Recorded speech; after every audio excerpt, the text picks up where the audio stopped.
शुरू हुई थी, नवरात्रों शुरू हुई थी जी नवरात्रों की 8 में रिपेयर का काम शुरू हो गया था। जी। तो अभी तक कंप्लीट नहीं हुआ है। नहीं अभी कंप्लीट। सर्दियाँ आ गई हैं, लोगों के रहने की व्यवस्था है यहाँ? ये ऊपर शिफ्ट कर दिया, ये ऊपर रहते हैं कितने एक लोग यहाँ इकट्ठे रह सकते हैं? और 40-50 आदमी आ सकते। इतने बिस्तरे वगैरह भी हैं यहाँ?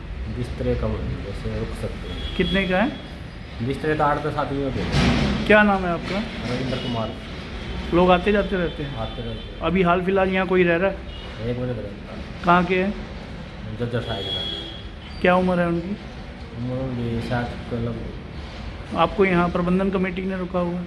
हाँ जी, वो आते हैं, देख के जाते हैं? आते हैं। इसकी छत भी उखड़ी हुई है। छत तो पीछे सर वो तूफान आया था, वो कोई 1 साल सारे की हुई जब ये 3 उखड़ के पड़ गई। तो उसकी सूचना दी आपने? दे रखी है। क्या कहते हैं? क्या रखे ऊपर ऊपर बोल रखे उन्होंने। लाइट वगैरह की व्यवस्था है यहाँ? हाँ लाइट की तो है। यानी नीचे सब खत्म हो चुका है, ऊपर ऊपर का रह गया कुछ? नीचे रिपेयर चल रही है जी, जैसे बोले फर्श बैठ गए थे नीचे की। क्या नाम है और किस लिए आपको यहाँ रोका गया है? ये यहाँ पर आने जाने वाले पर ठहरने के लिए। तो ठहरने वालों का क्या देखते हैं आप, आईडी वगैरह? आईडी जमा कराते हैं। अगर आईडी नहीं हो तो उसके पास? आईडी नहीं हो तो फिर वो लिखवा लेते हैं थाने से, लगतम होकर आ जाती है। जी मैडम, सर्दी जैसे अभी आ रही है और रैन बसेरे भी हैं गोवाना में, क्या व्यवस्था है उनकी?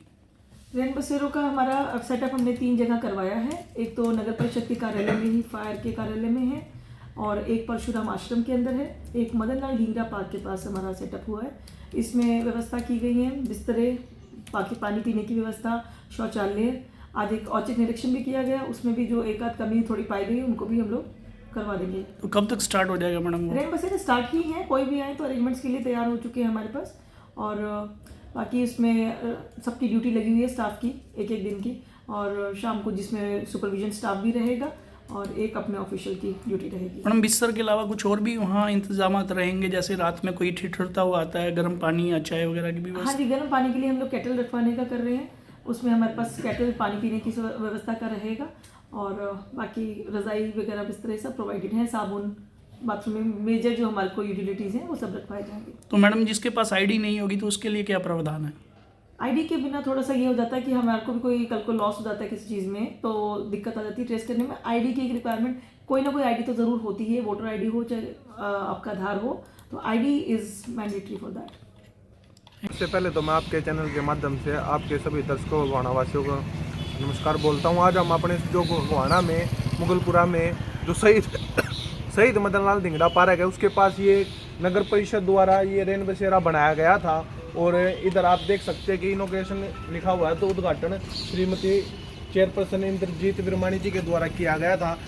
जब से इसका उद्घाटन करके गई है चेयरपर्सन मैडम या फिर कमेटी के जितने भी आला अधिकारी हैं, उन्होंने सिर्फ इसको बनाकर और इसके माध्यम से जो भी भ्रष्टाचार करना था वो भ्रष्टाचार कर आज तक भी इसको कोई देख रेख करने के लिए नहीं आया हुआ है। इस रैन बसेरे की इतनी बुरा खस्ता हालत है, आप इसके अंदर कोई भी आदमी अगर गोहाना में आकर या फिर किसी के पास घर नहीं है, या अभी हाल फिलहाल में भी दिसंबर का महीना चला, अभी जनवरी में और ज़्यादा ठंड हो जाएगी, अगर किसी को स्टे करना पड़ जाए तो वो रुक नहीं सकता। इसके अंदर बाथरूम, किचन और अंदर अभी हमने देखा कि मतलब क्या पता कमेटी वालों ने इनको बोल रखा हो कि भाई कोई आए तो खोलना मत, और अंदर से खोल भी नहीं रही। इसकी जो छत है वो भी पड़ चुकी है। एक बार हमने फेसबुक के माध्यम से भी दिखाया था कि मतलब इस रैन बसेरे की कितनी बुरी हालात है। और चेयरपर्सन मैडम ने अभी किसी भी कमेटी के अधिकारी ने इस पर तभी भी कोई संज्ञान नहीं लिया था। सभी ने हमने डाली थी फेसबुक पर वीडियो। इनको किसी भी जनता की, आम जनता की समस्या से कोई भी मतलब उम्मीद नहीं है। ये अपना सिर्फ अपना काम बनता है और इनको कोई मतलब नहीं है जनता से। इधर बिल्कुल ही बुरी खस्ता हालत आप देख सकते हैं कि बाहर से इसकी रैन बसेरे की ये जो 3 शेड है ये सारी इधर ही पड़ी है। ऊपर की वो जो छत है वो भी पड़ चुकी है। और जो यहाँ के अभी मैंने कुछ ही दिनों से नोटिस करना शुरू किया है, अब हाल फिलहाल में चुनाव आने वाले हैं, जो यहाँ के विधायक जी हैं, चलो सरकार किसी की भी हो इस चीज़ से कोई प्रभाव नहीं पड़ता है। एट प्रेजेंट यहाँ के मौके के विधायक है, उनको इस चीज़ से कोई प्रभाव नहीं। भाई विधायक है तो मतलब उनकी सरकार नहीं है तो क्या वो प्रशिक्षण नहीं कर सकते? इधर आकर उन्होंने विजिट करना चाहिए भाई शहर में क्या हो रहा है क्या नहीं। उनको तो सिर्फ अपनी कुर्सी से मतलब है। भाई चुनाव आगे तो विधायक जी भी निकलना चालू कर देंगे। आम जनता के समस्या से किसी को भी कोई मतलब नहीं है। इस रैन बसेरे की बहुत खस्ता हालत है और ये रैन बसेरे के साथ साथ में वृद्धाश्रम का भी पोस्टर लगा हुआ है, आप देख रहे हैं। इसमें वृद्धाश्रम भी लगा रखा है कि मतलब इसे भी जातियों के लिए मानवता धर्म के लिए ये बनाया गया। मानवता धर्म आप देख सकते हैं, जो वहाँ पर बोर्ड पे लिखा है मानवता धर्म कहा रह गया, इसकी इतनी बुरा खस्ता हालत है। जब आप बता रहे हो कि मानवता के लिए हमने धर्म करने के लिए ये बनाया, तो क्या हफ्ते 10 दिन में आपकी ड्यूटी भी बनती है? आप नगर परिषद के अंडर भी आता है ये, क्या आप आकर नहीं देख सकते? मानवता के कारण भी तो इसे आगे देख सकते हैं। कभी सर्दी आने वाली है, गर्मी आने वाली है, यहाँ पर कोई वृद्ध भी आ जाए, कोई बुजुर्ग आ जाए, अगर रहने लग जाए तो वो कहाँ पर रहेगा, कैसे रहेगा, किस हालात में रहेगा? मानवता की तो बात करते पर मानवता के लिए कुछ नहीं करते, सिर्फ फोटो खिंचाने के लिए मानवता की बात करते हैं, या अपनी सोशल मीडिया पर अपना प्रचार करने के लिए मानवता की बात करते हैं। इन्हें मानवता से रियलिटी में, हकीकत में तो इन्हें मानवता से कोई मतलब नहीं। अगर मानवता होती तो ये जो रैन बसेरा, ये एक मतलब ये मान लो कि मतलब किसी की सुख सुविधाओं का बसेरा है, कि मतलब जिसके पास घर नहीं है वो यहाँ पर आकर रह सकता है, या जो कोई बुजुर्ग है या किसी भी कारणवश से वो अपने घर से बेघर हो गए हैं वो यहाँ पर आकर रह सकते हैं। क्या उन्हें 1 महीने में एक बार देखने के लिए भी नहीं आ सकते? क्या यहाँ तो कोई रहता ही नहीं, रहेगा कहाँ से? रहने के लिए हालात ही नहीं है इसकी। कम से कम विजिट तो करे भाई, यहाँ पर कोई आ रहा है या नहीं आ रहा है, इसकी हालात है जो खस्ता। और बीच अंदर से मना कर रखा है कि मतलब कमेटी वालों ने कि भाई कोई भी आए दिखाना मत, कहीं इनकी पोल ना खुल जाए।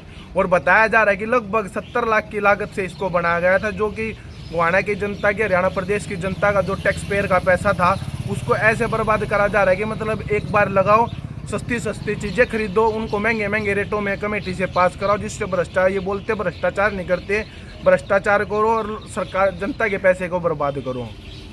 क्या नाम है आपका? मेरा नाम अरुण निनानिया, पूर्व प्रत्याशी नगर परिषद चेयरमैन गोहाना। सर, ये तो जनता के खून पसीने की जो कमाई है उसको कैसे व्यर्थ किया जा रहा है इन सरकारों द्वारा, वो साफ दिखाई दे रहा है। यहाँ पे आज हम आए हैं, यहाँ पे रैन बसेरा है, जो ये मदन लाल धिंगड़ा जी के नाम से जो पार्क बना हुआ है उसी के बाजू में ये रैन बसेरा है। इस रैन बसेरे की अगर आप परिस्थिति देखेंगे तो इसमें सारी की सारी सुविधाएं जो होनी चाहिए, एक भी सुविधा दुरुस्त नहीं है।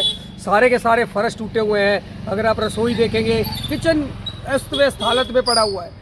यहाँ पे लगभग 50 से 100 आदमियों की रहने की व्यवस्था करी जा सकती है, पर अगर 50 से 100 होमलेस लोगों के लिए बेसिकली ये बनाया जाता है, जो होमलेस है, जिनके पास घर नहीं है, भाई वो सर्दी में गर्मी में अपनी रात काट सके किसी प्रकार से, उन लोगों के लिए जो व्यवस्था कर रखी है वो ये पैसा 70 लाख रुपए कहती है सरकार, इन्होंने लगा दिए। ये 70 लाख रुपए जनता के खून पसीने की जो कमाई है उसको नष्ट कर दिया गया, उसको व्यर्थ कर दिया गया है। इसमें एक भी व्यक्ति इसमें नहीं रह रहा आज के दिन, जो रैन बसेरा ये सोच के यहाँ पे आता हो कि ये रैन बसेरा मैं यहाँ पे अपनी रात काट लूँ, एक भी आदमी यहाँ पे नहीं रह सकता। तो परिस्थिति सोचिए कि कैसे जनता के पैसे को नष्ट किया जा रहा है। दूसरी बात, अब नगर पालिका में भी इनकी सरकार है, राज्य में भी इनकी सरकार है, भाई इनकी तो ऊपर देश में भी इनकी सरकार है। तो इन भ्रष्टाचारों को इनकी जांच कैसे करवाएगा कोई? कैसे इन बिल्डिंगों की जांच कराएगा जो करप्शन हो रहा है? कैसे इसकी कौन आवाज़ उठाएगा इनके खिलाफ? दूसरा, कांग्रेस के यहाँ से लगभग 10 साल हो गए, जगबीर मलिक जी विधायक हैं। जगबीर मलिक जी ने आज तक गोहाना में जितने भी, एक शब्द नहीं कहा उन्होंने किसी भी भ्रष्टाचार को लेके, एक शब्द नहीं कहा उन्होंने। जो 70 लाख रुपए लोगों के जो लुट रहे हैं, जो बर्बाद कर दिए गए हैं इन सरकारों द्वारा, ये जो करंट में सरकार है उसके बारे में एक शब्द कहने की हिम्मत नहीं है जगबीर मलिक जी के पास। फिर चुनाव के टाइम पे तो सब निकल पड़ेंगे। आज जो होमलेस लोग हैं, जिनको ज़रूरत है रात को रहने रुकने की, उनकी व्यवस्था के लिए इन सरकारों के पास टाइम नहीं है। तो ये जनता को समझना चाहिए कि ये सरकार जनता के पैसे को नष्ट कर रही है। इसकी दुर्दशा हुई पड़ी। अगर आप फर्श से लेके, अर्श से लेके फर्श तक सब कुछ टूटा हुआ है। हाँ, एक चीज़ तो यहाँ पे बढ़िया लगी हुई है, वो जो इन्होंने इनॉग्रेशन करी होगी उसका बोर्ड स्टेनलेस स्टील का रखवा रखा है, वो बोर्ड फर्स्ट क्लास चमक रहा है। उसके अलावा जितनी भी चीज़ें हैं इस पूरी बिल्डिंग के अंदर, वो सारी की सारी व्यर्थ और नष्ट कर रखी इन लोगों ने। इनको जनता के पैसे की कोई कीमत नहीं है कि किस प्रकार से गरीब आदमी, मजदूर आदमी के पैसा कमाता है, उससे टैक्स का पैसा कटता है, उस टैक्स के पैसे से ये बनती है।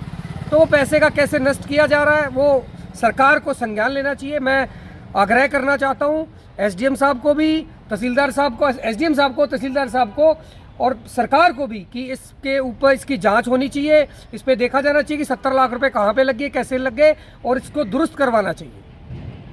सर, सर्दियाँ भी आ चुकी हैं।